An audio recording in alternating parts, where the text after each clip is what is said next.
Sweetie and I were married in the flower of our youth. I was a junior at USC and she had already begun her vocation as a nurse, or how I paid for the books in my senior year. 1 year after we were married, our daughter was born and I carried her to school with me. I went to work the week after I graduated and Sweetie was already working. We did that for 40 years and we built something. We had accumulated and we had saved. We had raised and we had educated, and now suddenly we were headed down the road with no destination and no mandate to have one. We started saying things like, we can be homeless anywhere, within the first hour of an aimless drive. Moon is the most comfortable car I've ever owned. I told her how tall and heavy I was and she adjusted my seats for perfect ergonomics. She recognizes I'm coming and fixes the chair for me, which massages at regular intervals. I turned into the captain of the Starship Moon and learned how to monitor her systems. At a gas station, I absent-mindedly thought, 4 corners, yeah, that's the ticket. That will be fun, and opened what I thought was Bing and asked it about directions to the 4 corners from where I was. It kicked out a full itinerary, complete with how to park and a seamless transition to Moon's navigation. So we went. We arrived, and it was mostly empty. All the displays, every amenity of the site, was ours to enjoy. We then ran around it and did so. On the way back to the car, a wind hit my back. It was the wind of a feeling best described by getting to go on senior ditch day when your parents say you can go. We stood at the corners of 4 states and picked the one we thought would be the most interesting we'd never gone to, and picked Colorado. When I got back to the car, I opened the window and asked it for a cool resort town in driving distance.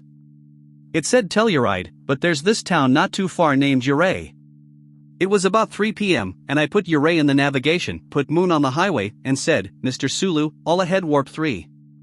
As we left the desert and began to ascend the mountains, I noticed, unusual for me, things heading up the hill. There were these gates that looked like they meant, unless you want a Donner Party experience, you should stop here, but they were open, and it was March, so we drove on into the night. After a while, Moon started relaying messages to me about how the roads were icy and she was adjusting her footing.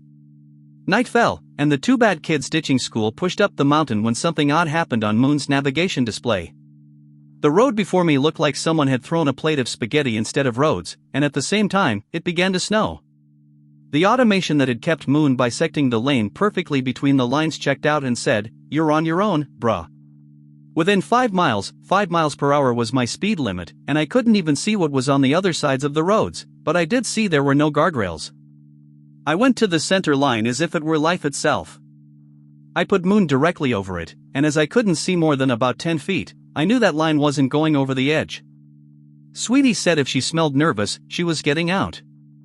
I'm glad she couldn't smell it, but if you had placed a lump of charcoal in my bum, I would have squeezed a diamond for the next few hours as I went through switchbacks that made me question the sanity of the Colorado highway engineers. Moon never wavered, and when big rigs came through, I eventually gathered the nerve and skill to let them by without, I think, too much profanity from their drivers. We went through 2 tunnels and around one last noodle, and there was an alpine village, my navigation telling me to make some lefts and rights that wouldn't lead to an inky abyss, which led to a Best Western Sweetie identified. Taking the bags to the room, I could really hear water moving, and I thought how well I would sleep that night. My substitute clock still runs, and I woke up before the birds organized to tell anyone and walked out my door. I have been to the mountains in Southern California. I used to go skiing in Wrightwood. I have been to Big Bear, I have been to Tahoe, and I was not ready for the real. I could not believe the idyllic, perfect American mountain town I'd fallen in.